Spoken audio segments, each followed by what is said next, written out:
আজ আমি অনেক খুশি, কারণ আজ আমি 3 বছর পর স্কুলে যাব। গল্প শুরু করার আগে আমার পরিচয় দেই। আমি মোহাম্মদ জুনায়েদ রহমান জিসান, বাসা গাজীপুর। আমার বর্তমান বয়স 21। বাসাতে আমি, আমার মা রেহানা একজন গৃহিণী, বাবা ফয়সাল চৌধুরী একজন বিজনেসম্যান, আর আমার বড় বোন অহনা বিবাহিতা। এই 4জন মিলে আমাদের সুখের পরিবার। সোফায় বসে বসে টেলিভিশন দেখছিলাম, মা রান্না করছিল। হঠাৎ একটা অপরিচিত নাম্বার থেকে ফোন এলো। ফোন রিসিভ করলাম। ফোন রিসিভ করেই যা শুনলাম, তাতে আমার পুরো দুনিয়া যেন পাল্টে গেল। তাই আমি তাড়াতাড়ি মাকে বললাম, আমার সাথে চলো। মা বারবার জিজ্ঞেস করছিল কোথায় যাচ্ছি।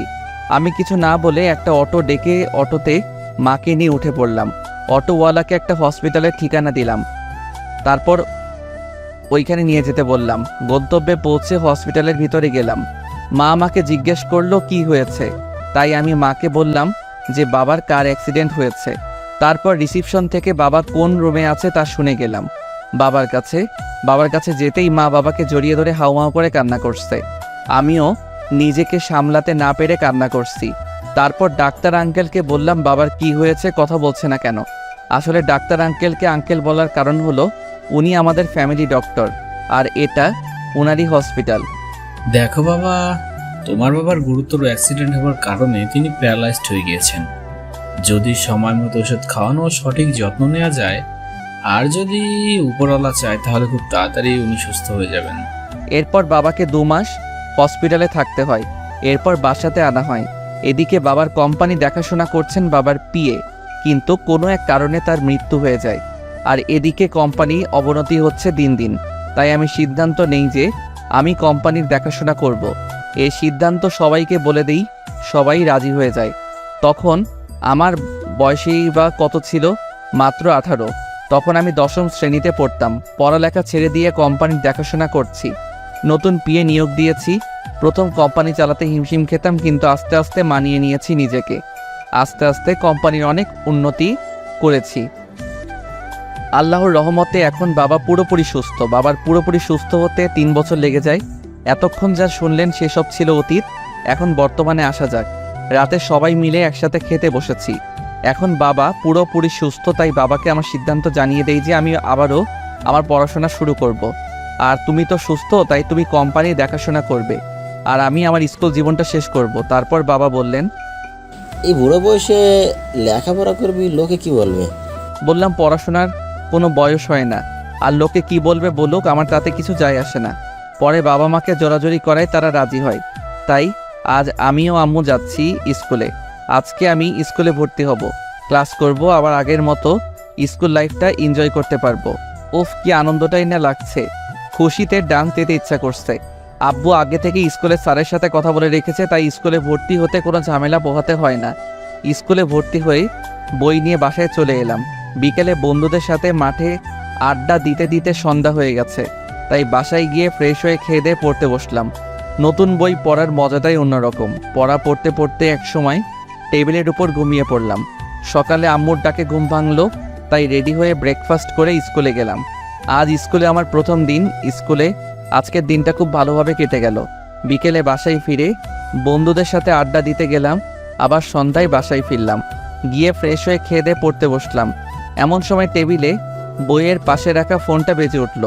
ফোনটা হাতে নিয়ে দেখি রিয়া ফোন করেছে। আসলে রিয়া আমার খালাতো বোন। কিরে, শুনলাম তুই নাকি আবারও স্কুলে ভর্তি হয়েছিস? ঠিকই শুনেছিস। তা তোর প্রথম দিন স্কুলের বাচ্চাদের সাথে কেমন কাটলো? অনেক ভালো। দেখিস আবার স্কুলের বাচ্চা মেয়েদের প্রেমে পড়িস না যেন। আরে না, আমাকে কি তোর এমন মনে হয়? তুই কেমন তা আমি ভালো করেই জানি। দেখ সামনে কি কি হয়। কি হবে শুনি? আমি কি জানি, যা হবে তুই নিজেই দেখতে পাবি। তারপর অনেক কথাই হলো। একসময় ঘুমিয়ে পড়লাম। সকালে ফ্রেশ হয়ে স্কুলে গেলাম। ক্লাসে বলে আসছি, কিন্তু ম্যাডাম আসছে না। হঠাৎ করে একটি মেয়ে ক্লাসে প্রবেশ করলো, তাও আবার প্রিন্সিপাল স্যারের সাথে। আমরা সবাই স্যারকে দেখে দাঁড়িয়ে গেলাম, আর স্যার বললেন, উনি হলেন তোমাদের নিউ ইংলিশ টিচার। ইনি আজ থেকে তোমাদের ইংলিশ ক্লাস নেবে। সবাই মেয়েটার দিকে হা করে তাকিয়েছিল, কারণ মেয়েটা সুন্দর। একটা নীল বোরকা পরেছিল। শুধু তার চোখ আর হাত দুটো ছাড়া কিছুই দেখা যাচ্ছিল না। ওর চোখগুলো দেখতে খুব সুন্দর ছিল। টানা টানা হরিণীর চোখ, আর তার চোখের মধ্যে আবার কাজল দিয়েছে। উফ, মেয়েটাকে যে এত সুন্দর দেখাচ্ছিল তা ভাষায় প্রকাশ করার মতো না। যে দেখবে সেই মুগ্ধ হয়ে যাবে। আমিও সবার মতো মেয়েটার দিকে অবাকভাবে তাকিয়েছিলাম। স্যার চলে গেলেন আর মেয়েটি ক্লাস করানো শুরু করে দিল। আমি বসে বসে মেয়েটার দিকে এক নজরে তাকিয়ে আছি। পড়ায় মনোযোগ দিতে পারছি না। এই প্রথম কোনো বোরকাওয়ালি আমার মনের মধ্যে উথাল পাতাল ঢেউ তুলে দিল। আমি মনে হয় মেয়েটাকে ভালোবেসে ফেলেছি। পরক্ষণে আবার ভাবছি, ধুর, উনি তো আমার ম্যাডাম, ওনার সাথে কি আমার যাই নাকি? ওসব না ভেবে পড়ায় মনোযোগ দিতে শুরু করলাম। বইটার দিকে তাকিয়ে পড়ার চেষ্টা করছিলাম, কিন্তু বারবার এই বোরকাওয়ালির কথা মনে আসছে। ক্রাশ খেলাম তাও আবার এই বোরকাওয়ালিকে দেখে। মনে মনে আরও নানা রকম চিন্তা ভেবে মুচকি মুচকি হাসতে লাগলাম। তাই এর মধ্যে দেখলাম ম্যাডাম আমার সামনেই দাঁড়িয়ে আছে। আমি ভয়ে চমকে উঠলাম। এই রে, এবার মনে হয় পিটাবে। আমি এক অবাক দৃষ্টিতে ম্যাডামের দিকে তাকিয়েছিলাম। ম্যাডাম আমাকে বলল, এই তুমি পড়া রেখে হাসছো কেন? উঠে দাঁড়ালাম আর বললাম, কই, আমি কখন হাসলাম? আমি তো পড়ছিলাম। একদম মিথ্যা বলার চেষ্টা করবে না, আমি দেখেছিলাম তুমি হাসছিলে। সরি ম্যাডাম, আর হবে না। স্বীকার করছি যে আমি সত্যি হাসছিলাম। তোমার নাম কি? জুনায়েদ রহমান জিসান।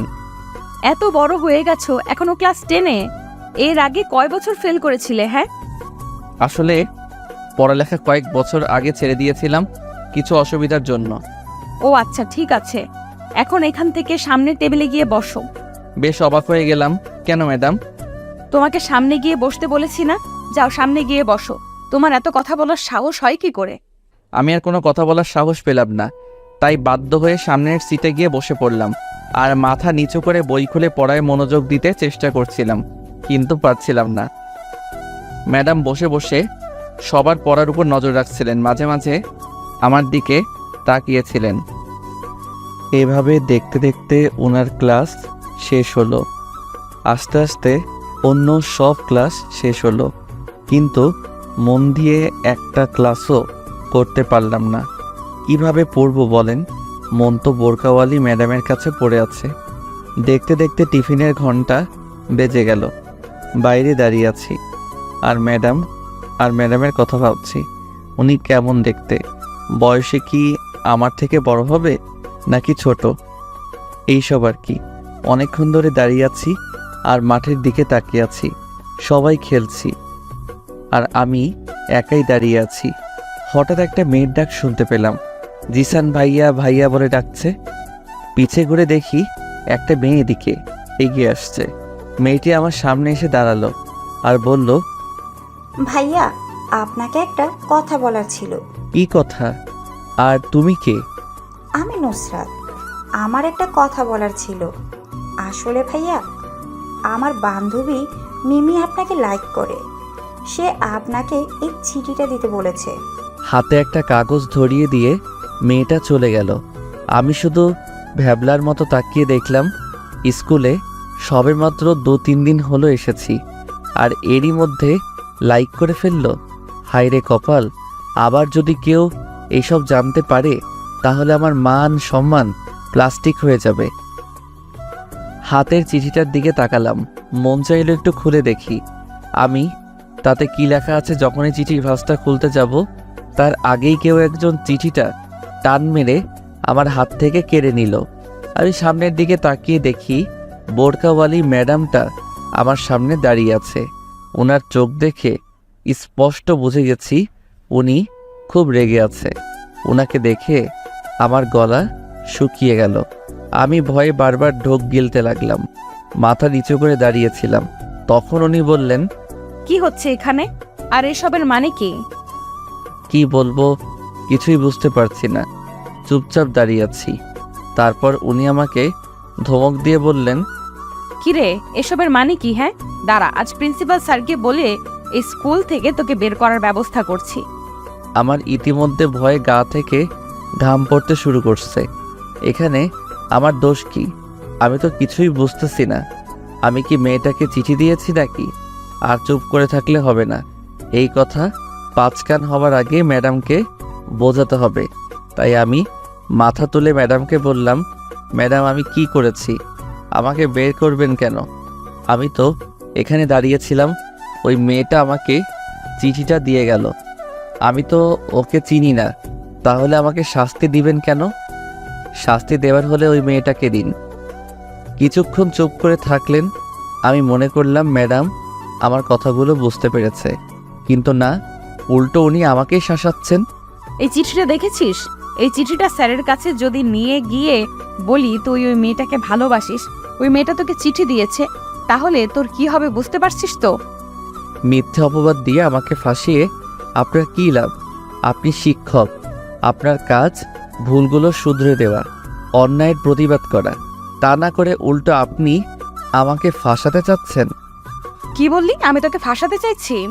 হ্যাঁ তাই তো। আপনি বলছেন স্যারের কাছে চিঠিটা দিয়ে আমাকে স্কুল থেকে বের করে দেবেন। যেখানে আমার কোনো দোষ নেই, সেখানে আমাকে বিনা দোষে সাজা পেতে হবে কেন? তারপর ম্যাডাম আমাকে ঠাস ঠাস করে 2টা থাপ্পড় মারলেন আর বললেন, আমার মুখে মুখে কথা বলিস? তোর সাহস তো কম না। দাঁড়া, এক্ষুনি তোর পরিবারের কাছে সব ফাঁস করে দিচ্ছি। তোর আব্বুর নাম্বার বল। গালে হাত দিয়ে চুপ করে দাঁড়িয়ে আছি। এখন আমার রীতিমতো ভয় করছে, কারণ আব্বু এই সম্পর্কে জানতে পারলে আর আমাকে কোনোদিনও স্কুলে আসতে দেবে না। তাই আমি ম্যাডামকে বললাম, ম্যাম কাজটা কিন্তু আপনি ঠিক করেছেন না, শুধু শুধু অন্যের দোষগুলো আমার গায়ে চাপিয়ে দিচ্ছেন। কেন? আমি কি করেছি? কেন আমার সাথে আপনি এরকম করছেন বলুন? আমার দ্বারা যদি কোনো রকম ভুল হয় তো বলুন, আমি আমার ভুল শুধরে নিচ্ছি। এখানে আমার পরিবারকে টানবেন না, ওরা এই কথা জানতে পারলে আমাকে আর স্কুলে আসতে দিবে না। আচ্ছা যা, ঠিক আছে, টানবো না তোর পরিবারকে, কিন্তু আমি যা বলবো তাই শুনতে হবে। তা না হলে এই চিঠিটা তোর আব্বুর হাতে চলে যাবে। না না ম্যাডাম, এমনটা করবেন না।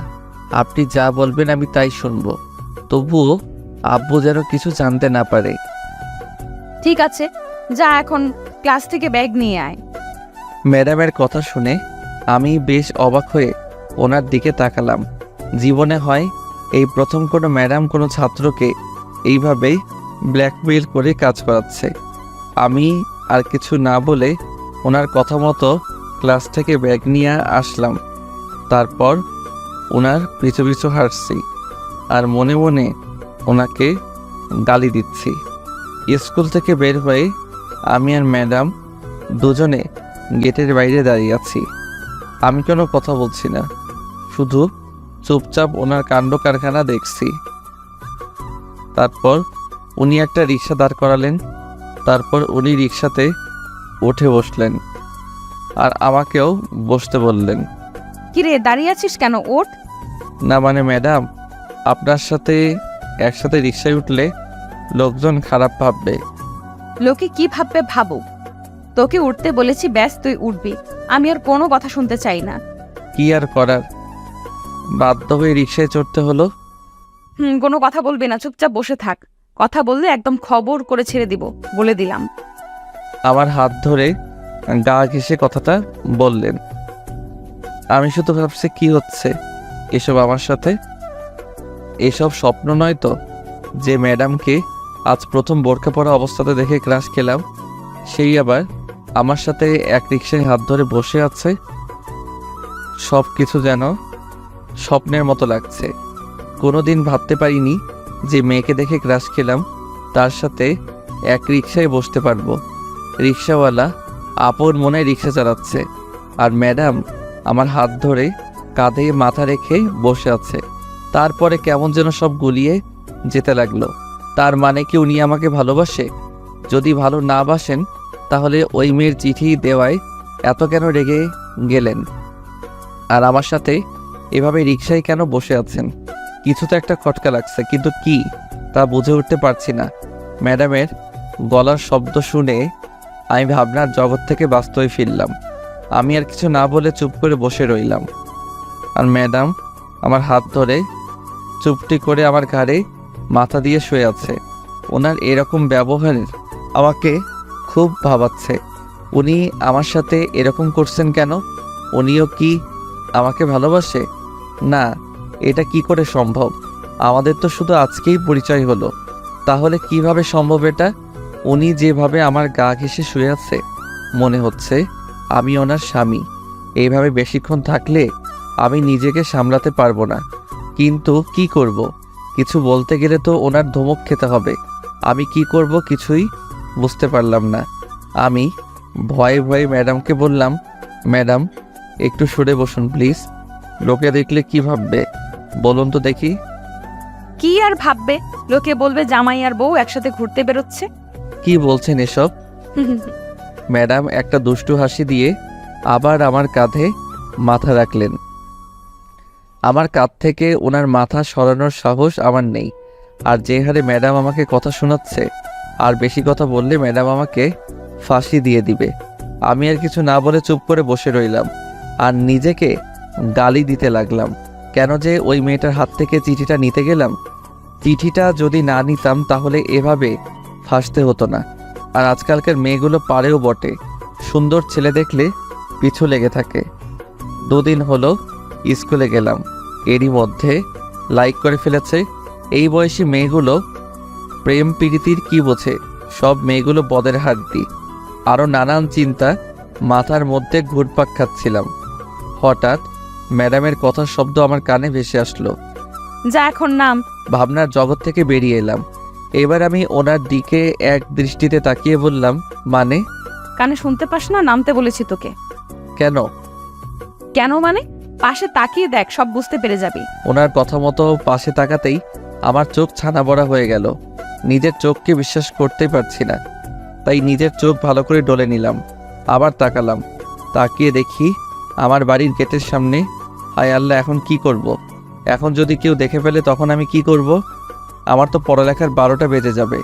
এলাকার লোক সবাই আমাকে ভালো করে চেনে। ভয়ে ভয়ে ভালো করে চারদিকে তাকালাম, কারণ দুপুরবেলা তো, তাই আর কি। কিন্তু ম্যাডাম আমার বাসা চেনে কিভাবে? তাহলে উনি কি আমাদের পরিচিত কেউ নাকি?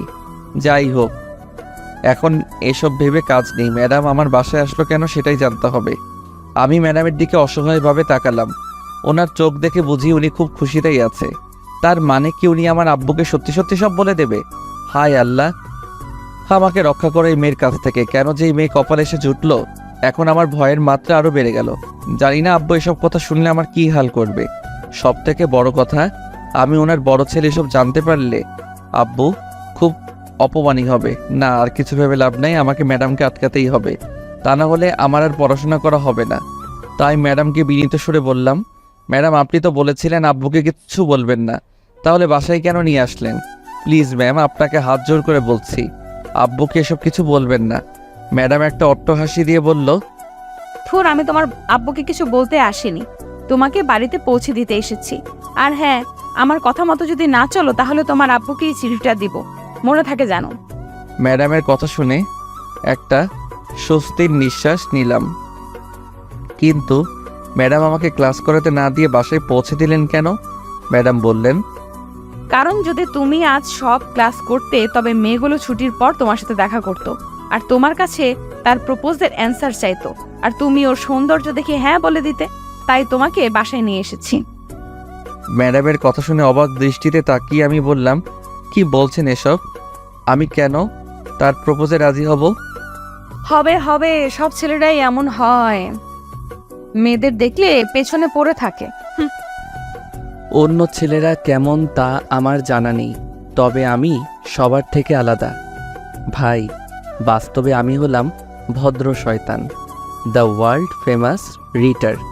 আপনার মাথায় মনে হয় কোনো প্রবলেম আছে, তা সব ছেলেদের এরকম মনে করেন? চুপ কুত্তা, বেশি কথা বললে থাপড়ায় তোর সব দাঁত ফেলে দিব। যা বাসায় যা, যতদিন আমি না বলবো স্কুলে আসা যাবে না, বলে দিলাম। ম্যাডামের অগ্নিমূর্তি মুখ দেখে আর কিছু বলার সাহস পেলাম না, তাই বাসায় চলে এলাম। আর ম্যাডাম রিক্সা নিয়ে চলে গেলেন। কি মেয়েরে বাবা, কথায় কথায় থ্রেড দেয়, মনে হয় মেয়েটার মাথায় গন্ডগোল আছে, তা না হলে এত রাগী হয় কি করে? দূর, এত ভেবে লাভ নাই। পরে রুমের ভিতরে গেলাম, দেখি আম্মু বসে বসে স্টার জলসা দেখছে। আমাদের এই একটাই সমস্যা, সারা দিন স্টার জলসা। এই স্টার জলসার জন্য আমি ভালোভাবে মুভি দেখতে পারি না। রিমোট ধরলেই আম্মু ঝাড়ি মেরে দেয়। আমি আম্মুর সামনে গিয়ে দাঁড়াতেই আম্মু বলে, কি রে, আজ এত তাড়াতাড়ি আসলি যে? শরীর ঠিক আছে তো? জি আম্মু, আমার শরীর একদম ভালো আছে। এমনি ভালো লাগছিল না, তাই চলে এসেছি। এখন কিছু খেতে দাও।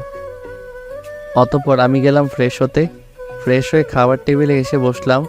তখন মা বলল, আচ্ছা শোন, তোর আব্বু তোর জন্য একটা টিউশনের ব্যবস্থা করেছে। আজ থেকে সেখানে পড়তে যাবি। আচ্ছা। আমি কেন আপত্তি করলাম না, কারণ আমারও ইচ্ছা ভালোভাবে পড়াশোনা করার। আর টিউশনি করলে পড়াটা আরও ভালোভাবে করতে পারবো, রেজাল্টও ভালো হবে। তারপর খাওয়া দাওয়া করে রুমে এসে ঘুমিয়ে পড়লাম।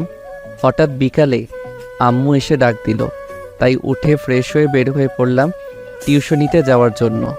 আম্মুর থেকে ওই টিউশনের ঠিকানা আগেই নিয়েছি। অতঃপর আমি রিক্সা নিয়ে সোজা সেখানে গেলাম।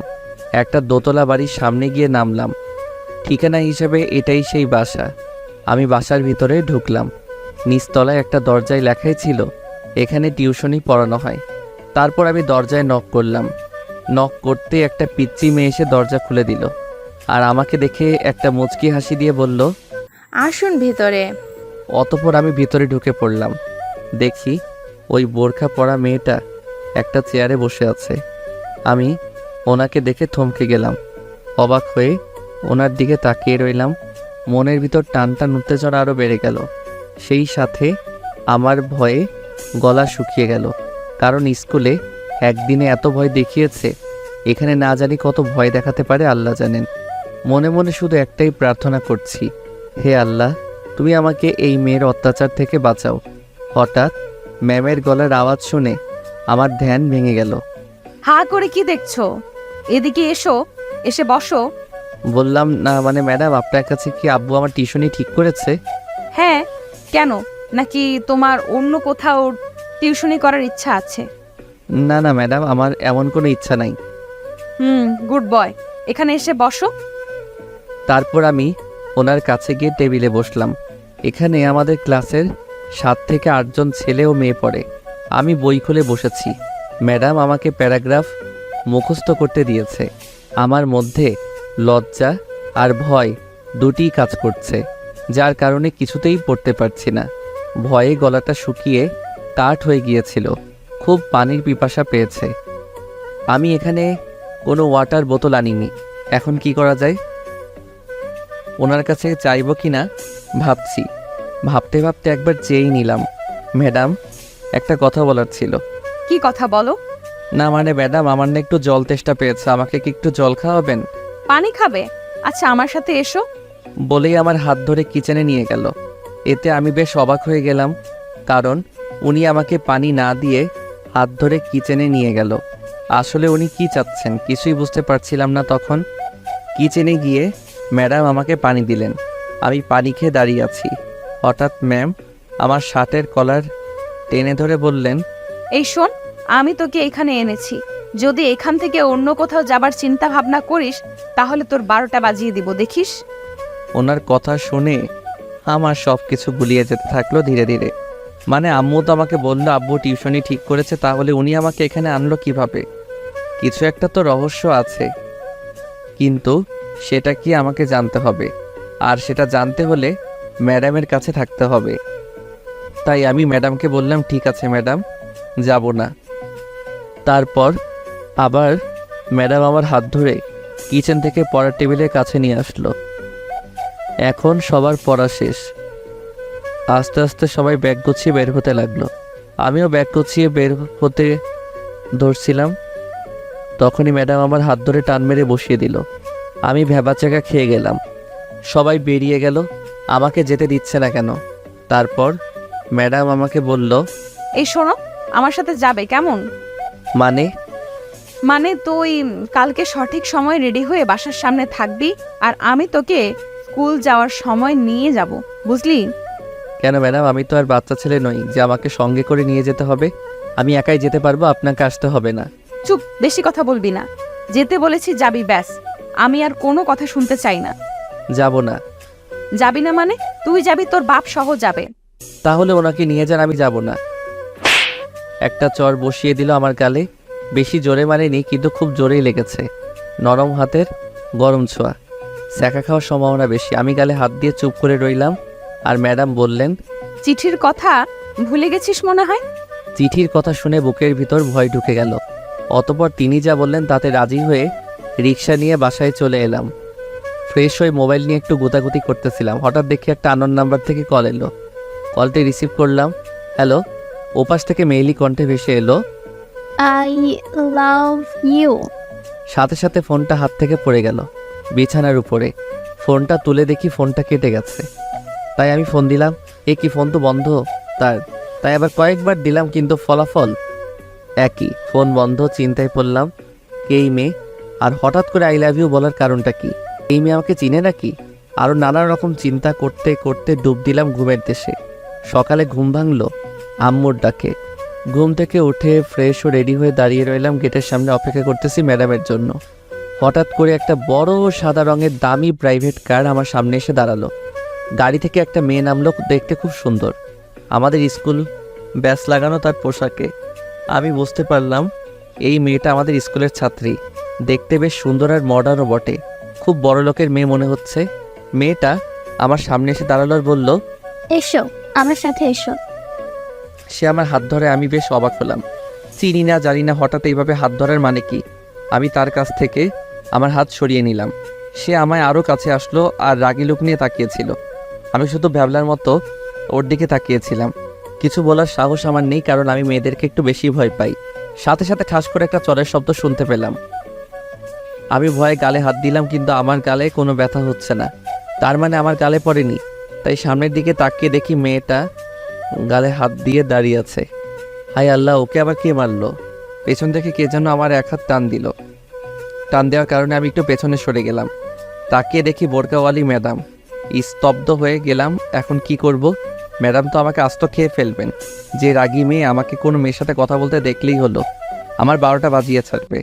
ম্যাডাম আমার দিকে চোখ বড় বড় করে তাকিয়ে আছে। আমার আর বুঝতে বাকি রইল না যে উনি এখন তার রাগটা আমার উপর দিয়ে ঝাড়বে। ভয় ঝরানো কণ্ঠে ম্যামকে বললাম, ম্যাডাম আপনি? চুপ, একদম চুপ। আগে ওর খবরটা নিয়ে নেই, দাঁড়া।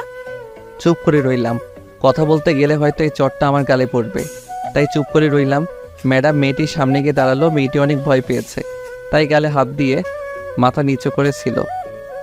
ম্যাডাম মেয়েটিকে বলল, কিরে, তুই এখানে কি করছিস? আর তোর সাহস কি করে হয় ওর হাত ধরার? মেয়েটি কাঁদো কাঁদো গলায় বলল, না মানে ম্যাডাম, ও এখানেই দাঁড়িয়ে ছিল, তাই ভাবলাম ওকে লিফট দিই, তাই হাত ধরেছিলাম। আবার যদি তুই ওর হাত ধরার চেষ্টা করিস তাহলে তোর খবর আছে। যা, স্কুলে যা। মেয়েটি আর কোনো কথা না বলে গাড়িতে উঠে চলে গেল। তারপর খেয়াল করলাম ম্যাডাম আমার দিকে তাকিয়ে আছে, তাই আমি মাথা নিচু করলাম। তারপর ম্যাডাম আমার হাত ধরে বলল, চলো। ম্যাডামের কথা শুনে আমি আকাশ থেকে পড়লাম মনে হলো।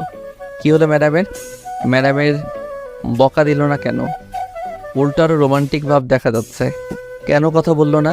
ম্যাডাম আমাকে নিয়ে রিক্সায় চললো। তারপর রিক্সাওয়ালা আপন মনে রিক্সা চালাচ্ছে, আর এদিকে ম্যাডামের রোমান্টিক ভাবটাও একটু একটু বাড়ছে। ম্যাডাম আমার হাতটা শক্ত করে ধরলেন আর আমার ঘাড়ে মাথা রাখলেন। একটু পর বললেন, ওই মেয়েটাকে কি তোমার ভালো লাগে? একটু আগে যে মেয়েটির সাথে কথা হলো? আমি চুপ করে রইলাম, কারণ ভেবে চিন্তে উত্তর দিতে হবে, না হলে আবার উল্টা কিছু হয়ে যেতে পারে। তাই আমি বললাম, মোটামুটি ভালোই দেখতে। কি বললে? কই কিছু না তো। তুমি কি জানো ওই মেয়েটাকে? না। ওই মেয়েটাই হচ্ছে মিমি, যে তোমাকে তার বান্ধবীকে দিয়ে তোমাকে চিঠিটা দিয়েছিল। ও তাই? বেশি কিছু বললো না, শুধু ম্যাডাম আমাকে বলল আমি যেন ওর থেকে দূরে দূরে থাকি। আমি শুধু মাথা নাড়িয়ে হ্যাঁ সূচক জবাব দিলাম। বেশ কিছুক্ষণ পর স্কুলে এসে নামলাম। অবশ্য ম্যাডামই ভাড়াটা দিয়েছেন। আমি ভেতরে যেতে লাগলাম আর ম্যাডাম বললেন, দাঁড়াও। আমি দাঁড়িয়ে গেলাম। ম্যাডাম এসে আমার সামনে মুখ বরাবর এসে দাঁড়ালেন। প্রথমে আমার মাথার চুলগুলো ঠিক করে দিয়ে বললেন, কি অবস্থা করেছো চুলগুলোর? হ্যাঁ, একদম বাদরের মতো লাগছে। চুলগুলো ছোট করে কেটে আসবে কেমন?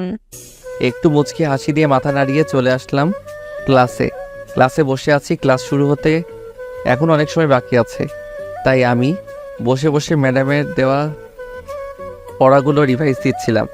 এমন সময় পাশে থেকে আমাকে কেউ একজন ডাকছিল, এমনটা মনে হচ্ছিল, তাই পাশে তাকালাম।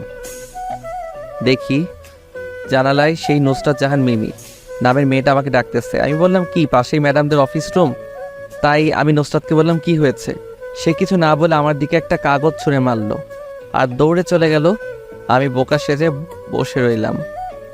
আজকালকার মেয়েরা যদি যখন তখন কাগজ ছুঁড়ে মারে, মানতে হবে এখনকার নারী সমাজের অনেক উন্নতি হয়েছে। চিঠিটা খুলে তাড়াতাড়ি পড়তে শুরু করলাম।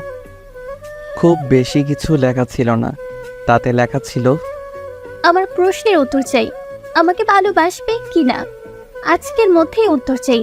স্কুল ছুটির পরে লেকের পাড়ে ওয়েট করব তোমার জন্য। এইটুকু লেখা ছিল। কি আর বলবো, কিছু বলার নাই। মেয়েরাও জোর করে ভালোবাসা আদায় করে নিতে জানে। একটা পিচ্চি মেয়ে যে তা জানে সেটা আমার জানা ছিল না। আরে বাবা, ভালোবাসা হাতের মোয়া নাকি যে চাইলেই দিয়ে দিব? দুজন দুজনের মনের টান থাকতে হবে, একে অপরের প্রতি বিশ্বাস থাকতে হবে, তবেই না ভালোবাসা মূল্যতা পাবে। এই পিচ্চি মেয়েগুলো এসবের কি বোঝে? তাই চিঠিটা মুচড়ে ফেলে দিলাম ময়লা ফেলার ঝুড়িতে। ক্লাস শুরু হয়ে গেছে। ম্যাডাম ক্লাসে আসলো। আজকে ম্যাডামকে আরও বেশি সুন্দর দেখাচ্ছে। কালো রঙের বোরখাতে সত্যি অপরূপ সুন্দর লাগছিল।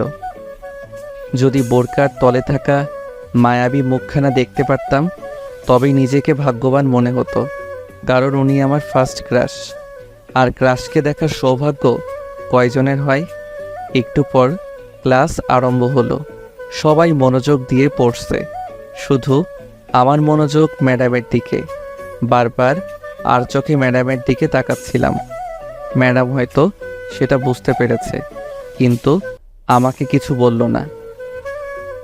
আজ সব ক্লাস ভালো হবে মনে হয়, কারণ আজকে ম্যাডামের বকা শুনতে হয়নি। একটু পর ক্লাসে প্রিন্সিপাল স্যার এলেন আর বললেন, তোমরা সবাই আমার কথা মনোযোগ দিয়ে শোনো।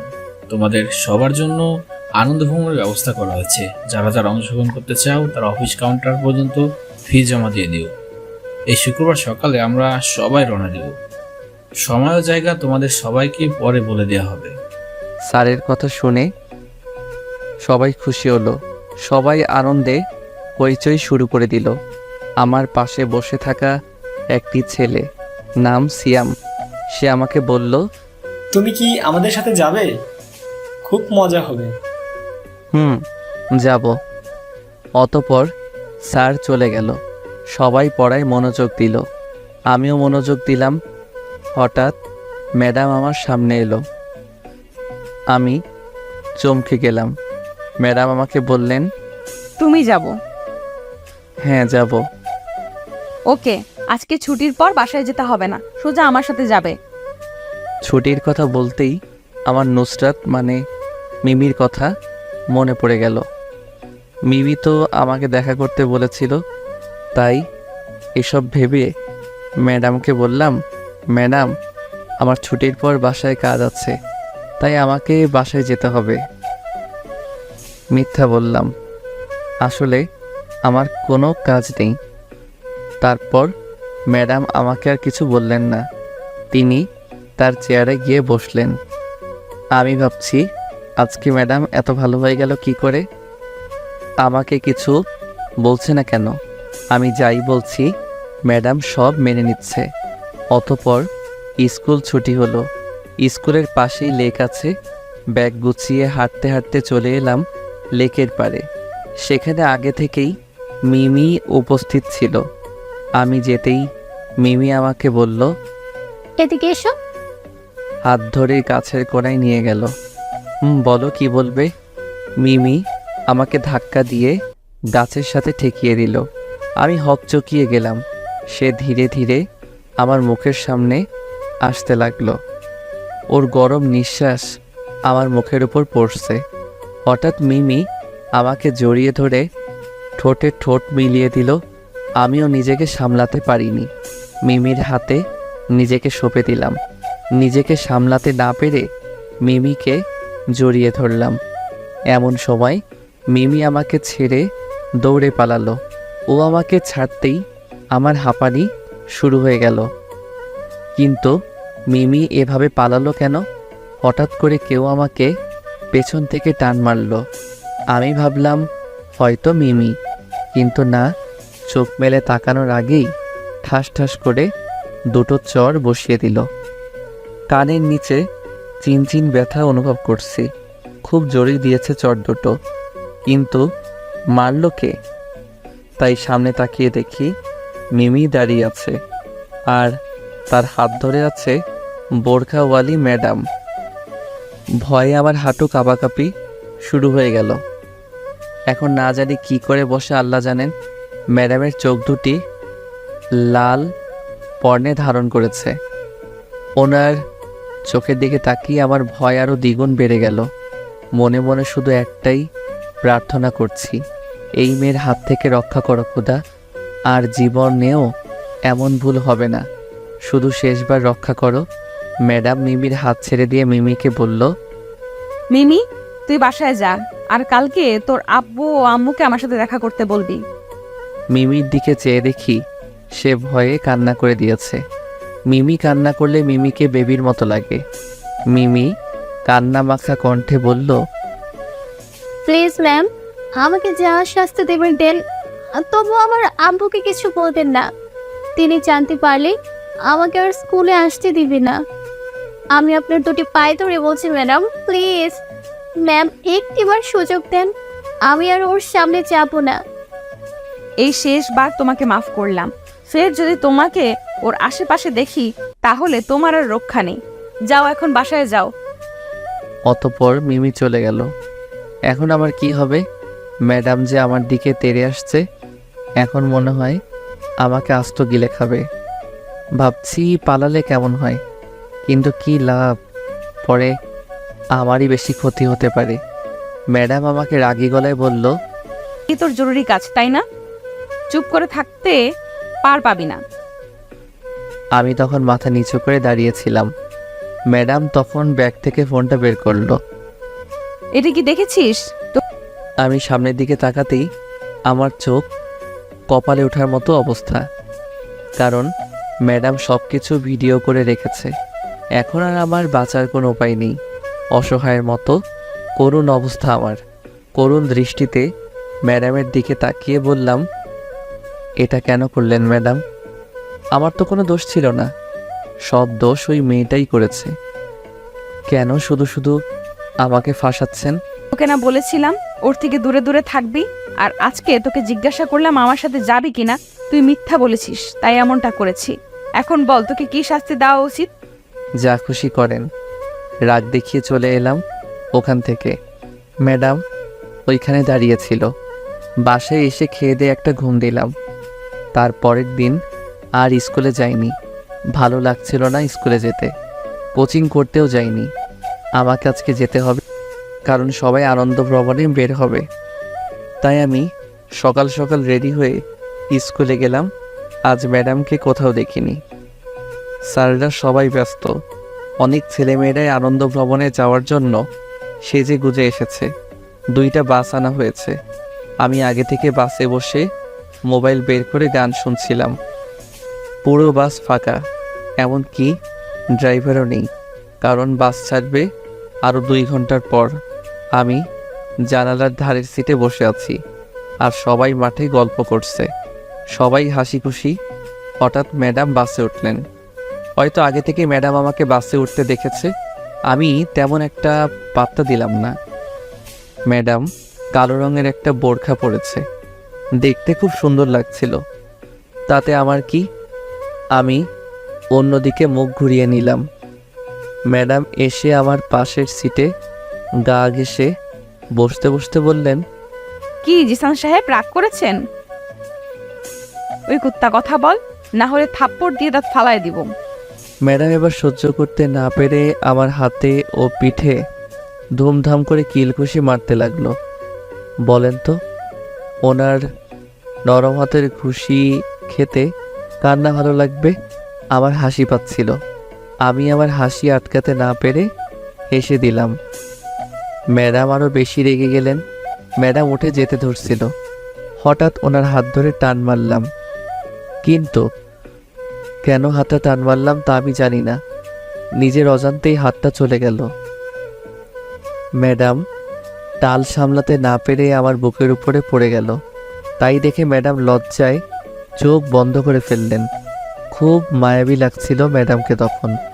ওনার হালকা গরম নিঃশ্বাসটা আমার উপর পড়ছিল, তা আমি অনুভব করতে পারছিলাম। ম্যাডামের কপালের সাথে আমার কপাল ঠেকিয়ে অনেকক্ষণ ম্যাডামকে জড়িয়ে ধরেছিলাম। এক অজানা ঘোরের মধ্যে ছিলাম দুজনে। কয়েক মুহূর্তের জন্য ম্যাডামের শরীরের সুবাস আমাকে পাগল করে দিচ্ছিল। হঠাৎ ম্যাডাম নিজেকে জোর করে ছাড়িয়ে নেয় আর দৌড়ে পালায়। আমার আর বুঝতে বাকি রইল না ম্যাডাম লজ্জা পেয়েছে। আমিও তখন এসব কথা ভেবেই একটা মুচকি হাসি দিয়ে বাস থেকে নেমে পড়লাম ম্যাডাম অফিস রুমে, আর আমি ক্লাসমেট সিয়ামের সাথে কথা বলছিলাম। এমন সময় ম্যাডাম ডাক দিলেন। আমি তাড়াতাড়ি গিয়ে ম্যাডামের সামনে দাঁড়ালাম আর কিছুক্ষণ আগের কথা ভেবে হাসছিলাম। ম্যাডাম সেটা ভালোভাবে লক্ষ্য করলো। তারপর ম্যাডাম বললেন, আজকে মিমিও আমাদের সাথে যাবে, তুই ওর থেকে দূরে দূরে থাকবি, তা না হলে এই ভিডিও ও চিঠি সোজা তোর বাবার হাতে যাবে, মনে থাকে জানো। ঠিক আছে। যা গিয়ে গাড়িতে বস, আর কিছুক্ষণ পর গাড়ি ছাড়বে। তারপর আমি গাড়িতে বসলাম। কিছুক্ষণ পর সবাই আসলো। সবাই সবার সিটে বসে পড়েছে, কিন্তু মিমিকে দেখতে পাচ্ছি না কেন? অন্য বাসে বসেছে হয়তো। কিছুক্ষণ পর ম্যাডাম আসলেন, এসে আমার পাশের সিটে বসে পড়লেন। এ কি ম্যাডাম আমার পাশে বসেছেন কেন? তো কি হয়েছে? কিছু না, তবে স্যারেরা দেখলে খারাপ ভাববে। ভাবুক, তাতে আমার কি? তুই চুপচাপ বসে থাক। আর কথা বাড়ালাম না, চুপ করে বসে রইলাম। বাস ছেড়েছে, গন্তব্য কুয়াকাটা। সবাই খুব খুশি। সারা রাস্তায় ম্যাডাম আমার সাথে অনেক কথা বললেন, অনেক মজা হলো। ম্যাডামের সাথে আজ প্রথম ফ্রিভাবে কথা বললাম। অতঃপর 3টা বাজে সবাই কুয়াকাটা এসে পৌঁছালাম। সবাই নেমে গেছে, ঘোরাফেরা করছে, শুধু আমি আর ম্যাডাম নামিনি। ম্যাডাম নামবেন না? তুই নামবি না? নামবো তো, চলেন। অতঃপর ম্যাডাম আর আমি নামলাম। ম্যাডাম আমার হাত ধরে হাঁটছে। আমি অবাক দৃষ্টিতে ম্যাডামের দিকে তাকিয়ে আছি। ম্যাডাম কিছু বলছেন না, চুপ করে আছেন। তারপর হাঁটতে হাঁটতে আমরা একটা বাগানের ধারে চলে এলাম। খুব সুন্দর সুন্দর ফুল ফুটেছে বাগানে। এই যে সান, দেখ দেখ, বানের গোলাপ ফুলগুলো কত সুন্দর, তাই না? সত্যি খুব সুন্দর। আমার ওগুলো চাই, তুই এনে দে। দিচ্ছি, দাঁড়ান। বাগান থেকে 3টা সুন্দর গোলাপ ফুল তুলে আনলাম। এই নেন। এইভাবে দিলে নেব না। তাহলে কিভাবে দিব? হাঁটু গেড়ে দিবি, যেভাবে ছেলে মেয়েদের প্রপোজ করে সেইভাবে। কেন কেন কেন ওইভাবে কেন দিব? আমি তো আর আপনাকে প্রপোজ করছি না, তাই না? এত কিছু বুঝি না, যেইভাবে দিতে বলেছি সেইভাবেই দিবি, ব্যাস। দূর, আপনি শুধু আমার সাথে রাগ দেখেন কেন? দিবি কিনা বল। দিচ্ছি তো। পরে হাঁটু গেড়ে ম্যাডামের হাত বাড়িয়ে বললাম, এই সুন্দর ফুটন্ত ফুলগুলো শুধু আপনার জন্য। দয়া করে ফুলগুলো নিয়ে আমাকে ধন্য করুন ম্যাডাম। ম্যাডাম ফুলগুলো নিয়ে বললেন, তুই একেবারেই কাঁচা, কিছুই বুঝিস না দেখছি। আপনি আছেন তো আমাকে শিখিয়ে দেওয়ার জন্য। চলো হাঁটা যাক। ম্যাডাম আবার আমার হাত ধরে হাঁটা শুরু করলো। আমরা গিয়ে আগেই জায়গায় এক হলাম। মিমিও দেখলাম টেবিলে বসে আছে, আমার দিকে কয়েকবার তাকিয়েছে। তাই দেখে ম্যাডাম আমাকে বললেন, খবরদার, ওর সাথে যদি কথা বলার চেষ্টা করো তো তোমার কপালে খারাপই আছে। আমি ভয় আর কিছু বললাম না, শুধু মাথা নাড়িয়ে হ্যাঁ বললাম। পরে ম্যাডাম স্যারদের ওইখানে গেল, আমি সেখানে কিছুক্ষণ দাঁড়িয়েছিলাম।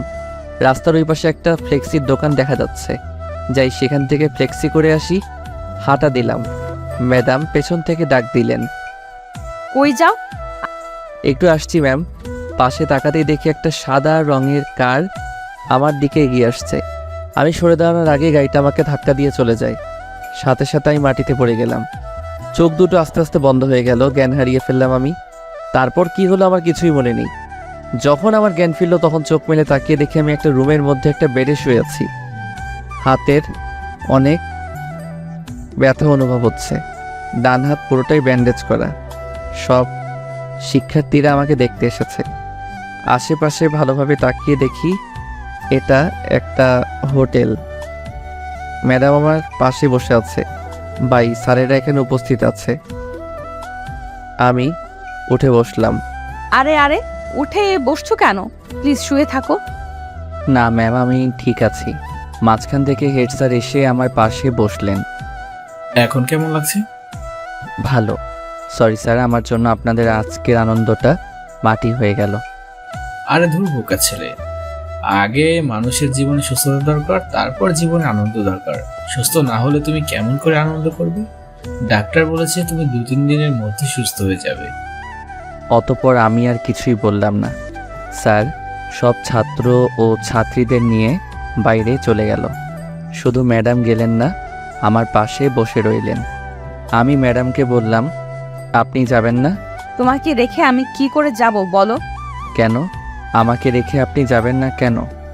কারণ তোমার এই অবস্থার জন্য আমি দায়ী, তাই তোমার খেয়াল রাখার দায়িত্ব আমারই। আমি তো বাচ্চা ছেলে না, কিভাবে নিজের দায়িত্ব নিতে হয় তা আমি জানি। যান, গিয়ে সবার সাথে আনন্দ করুন। আমি চাই না আমার জন্য আপনার আনন্দটা মাটি হয়ে যাক। আমি এখানেই থাকবো, কোথাও যাব না। তুমি চুপ করে থাকো। আমি এখন তোমাকে আমার হাত দিয়ে খাবার খাওয়াই দিব। ম্যাডামের কথা শুনে নিজের অজান্তেই আমার মুখে হাসি ফুটে উঠল। ফার্স্ট গ্রাসের হতে খাবার তুলে খাওয়ার ভাগ্য কজনের হয়? এখন আমার নিজেকে লাকি মনে হচ্ছে। ম্যাডাম ফল কাটায় ব্যস্ত, কিন্তু আমার ফল খেতে ভালো লাগে না। তাই আমি ম্যাডামকে বললাম, ম্যাডাম আমি এইগুলা খাবো না। তা এসব না খেলে শরীরে শক্তি আসবে কি করে? ডাক্তার এগুলো বেশি বেশি করে খেতে বলেছে তোমাকে। বললেই হলো আমি খাবো না? আচ্ছা ঠিক আছে, বিরিয়ানি খাবে? আজকে তো সবাইকে বিরিয়ানি খাওয়ানো হয়েছে। চলবে ম্যাম। অতপর ম্যাডাম তার ব্যাগ থেকে একটি টিফিন বক্স বের করলেন। ওটাতেই বিরিয়ানি রাখা ছিল। চামচ দিয়ে তুলে আমাকে খাইয়ে দিতে লাগলো। খাওয়া দাওয়া শেষে ম্যাডাম বললেন, এখন এই ওষুধ খেয়ে রেস্ট নাও। আচ্ছা। খাওয়া দাওয়ার পর্ব শেষ হলো। আমি শুয়ে আছি, উঠতে পারছি না। হাতে একটু বেশি ব্যথা করছে। তখন ম্যাডাম আমাকে বললেন, আচ্ছা জিসান, তোমার খুব ব্যথা লেগেছে তাই না? বেশি না, একটু পরেই ঠিক হয়ে যাবে। সরি, আমাকে মাফ করে দাও। আমার ভুলের জন্য তোমাকে এত কষ্ট সহ্য করতে হচ্ছে। আরে কিছু হবে না তো ম্যাডাম। আচ্ছা তুমি শুয়ে থাকো। তারপর আমি শুয়ে পড়লাম।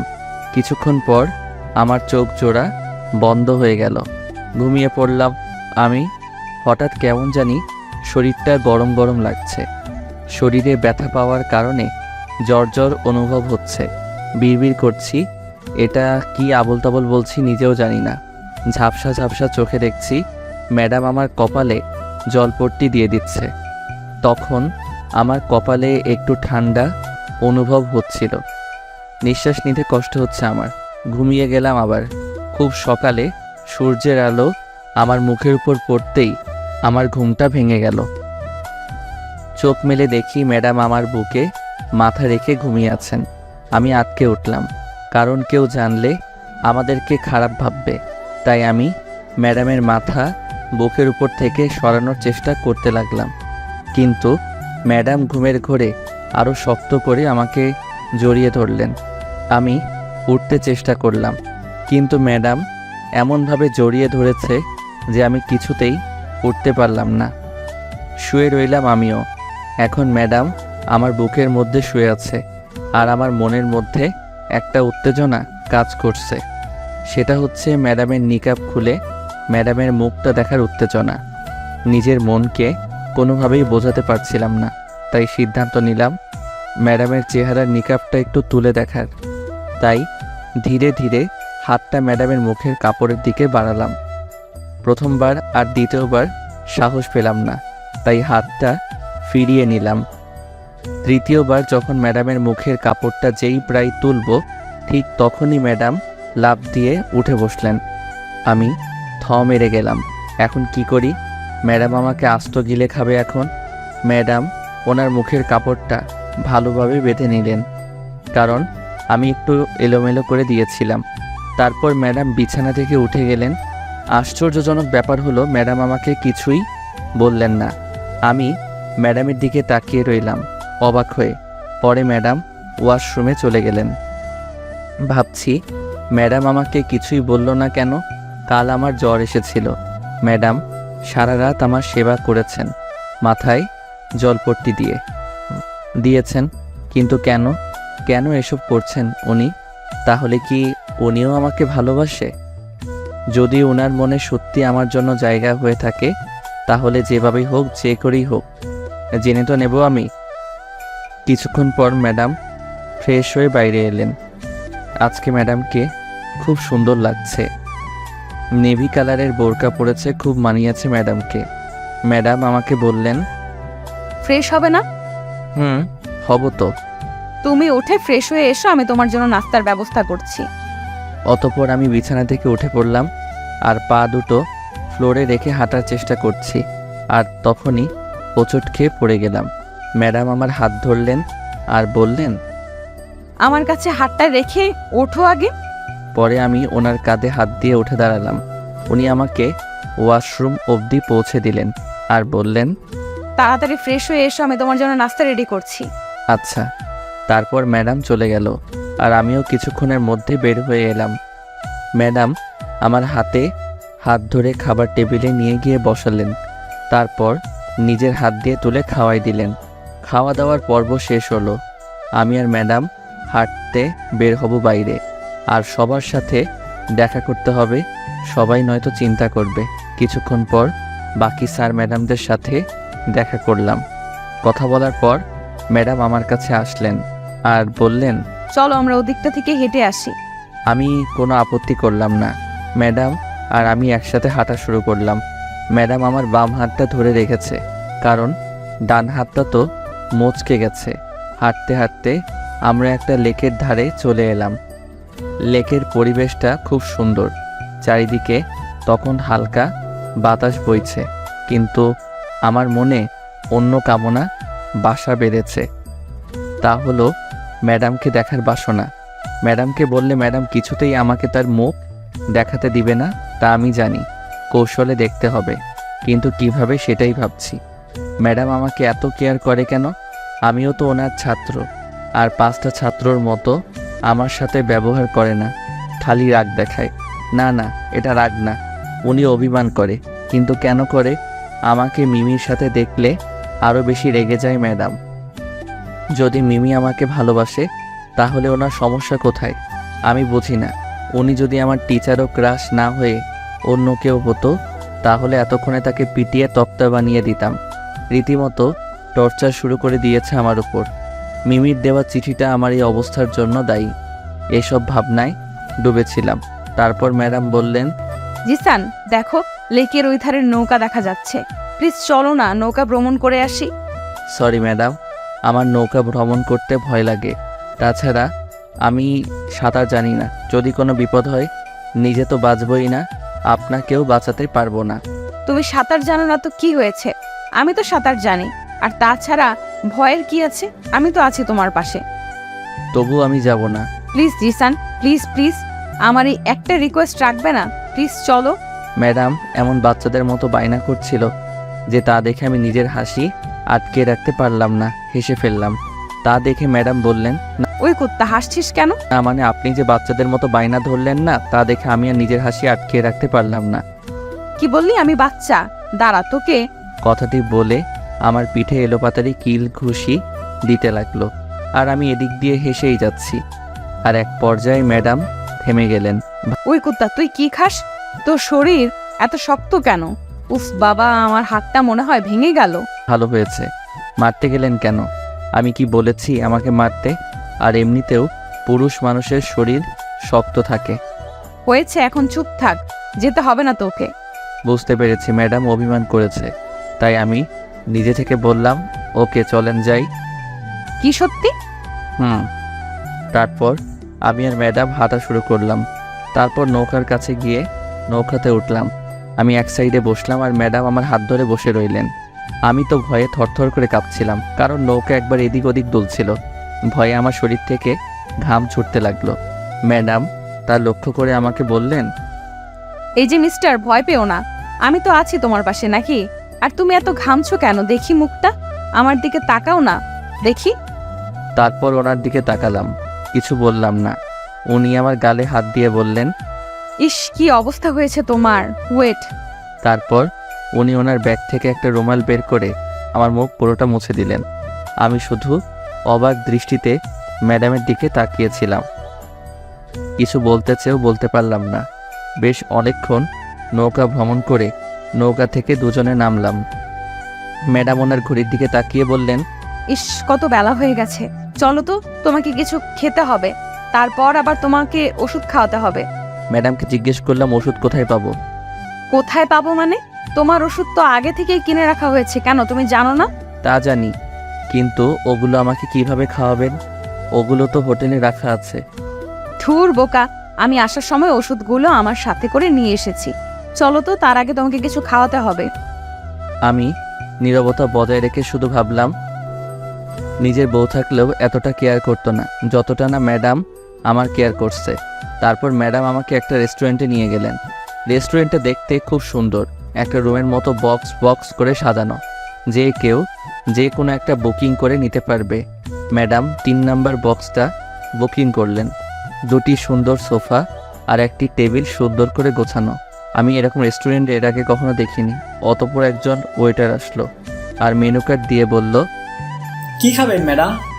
ম্যাডাম মেনু কার্ডটা আমার দিকে এগিয়ে দিয়ে বললেন, এই না, অর্ডার করো, কি খাবে বলো। আপনি যা ভালো মনে করেন তাই অর্ডার করেন।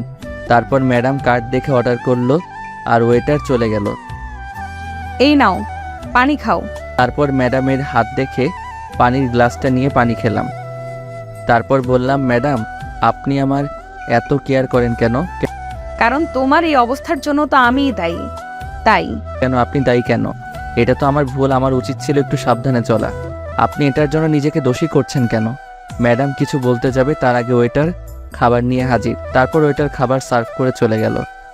এখন আর কোনো কথা নয়, তুমি হা করো, আমি তোমাকে খাইয়ে দিচ্ছি। আপনি খাবেন না?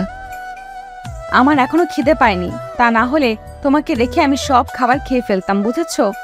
এখন চুপ করে খাবারটা খাও। মাথা নাড়ালাম। তারপর ম্যাডাম আমাকে খুব যত্ন সহকারে খাবার খাইয়ে দিলেন। তারপর উনি আমার মুখ মুছে দিলেন। তারপর একটা একটা করে সব ওষুধ খাইয়ে দিলেন। কি করব বলেন, শত হলো ম্যাডাম তো, তাই সব আদেশ মানতে বাধ্য। তারপর আমরা স্যারদের ওইখানে গেলাম। তারপর একটা চেয়ারে বসে পড়লাম। আমি একা বসে আছি আর ম্যাডাম স্যারদের সাথে কথা বলেছেন। হঠাৎ মিমি আমার সামনে এলো আর বলল, এখন কেমন আছো তুমি? আগের থেকে বেটার। এখানে একা একা বসে আছো কেন? চলো ওদিকটা থেকে ঘুরে আসি। না মিমি, আমি যেতে পারবো না। ম্যাডাম জানতে পারলে খুব বকা দিবে। প্লিজ তুমি এখান থেকে চলে যাও। মিমি আমার কথা শুনে কান্না করে দিল। মুহূর্তেই মিমির ফর্সা মুখখানা লাল হয়ে গেল, অঝোর ধারায় কাঁপছে। আমি আর বসে থাকতে পারলাম না, উঠে দাঁড়ালাম। আরে আরে, তুমি কাঁদো কেন? এই প্রথম আমি কাউকে মন থেকে ভালোবেসেছি, আর সে আমাকে ঘৃণা করে। ওকে যেতে হবে না, আমি আর কোনোদিনও তোমার সামনে আসবো না। তুমি ভালো থেকো। আমি বুঝতে পারলাম মিমির এই মুহূর্তে আবেগটা কাজ করছে, তাই ও এমনটা বলছে। ঠিক তখনই ও চলে যেতে ধরবে। আমি ওর হাতটা টেনে ধরে বললাম, বলো কোথায় যাবে? কোথাও যেতে হবে না তোমার। এখন যদি আমার সাথে ঘুরতে না যাও তাহলে তোমার সাথে আর কোনো দিনও কথা বলবো না আমি। আচ্ছা চলো ওই দিকটাতে যাই। তারপর মিমি আমার হাত ধরে একটা বাগানের ধারে নিয়ে এলো। বাগানের মাঝে একটা দোলনা ছিল আর তার পাশে একটা সুন্দর বাড়ি ছিল। মনে হয় বাগানটি এই বাড়ির মালিকের। তারপর মিমি আর আমি সেই দোলনাটায় বসলাম। মিমি আমার হাত ধরে বলল, আচ্ছা জিসান, তুমি কি আমাকে সত্যি পছন্দ করো না? আমি কি দেখতে এতটাই খারাপ? মিমির এই কথার জবাব দেওয়ার জন্য আমি মোটেও প্রস্তুত ছিলাম না। থতমত খেয়ে গেলাম, কি বলবো কিছু বুঝতে পারছি না। এখন উল্টাপাল্টা কিছু বললে কান্না শুরু করে দিবে। আর না, তুমি দেখতে খুব সুন্দর। তোমাকে অপছন্দ করার কোনো কারণ নেই। এসব তোমার ভুল ধারণা। তাহলে কেন তুমি আমাকে ভালোবাসতে ভয় পাও বলো? ওই ম্যাডামের জন্য? তুমি দেখো, আমি আব্বুকে বলে ওই ম্যাডামকে স্কুল থেকে বের করার ব্যবস্থা করছি। তবুও তুমি আমাকে এভাবে এড়িয়ে চলো না, আমার খুব কষ্ট হয়। না, তুমি ম্যাডামকে কিছু। হাই বন্ধুরা, পরবর্তী পার্ট আপলোড হবে রাত 8টায়।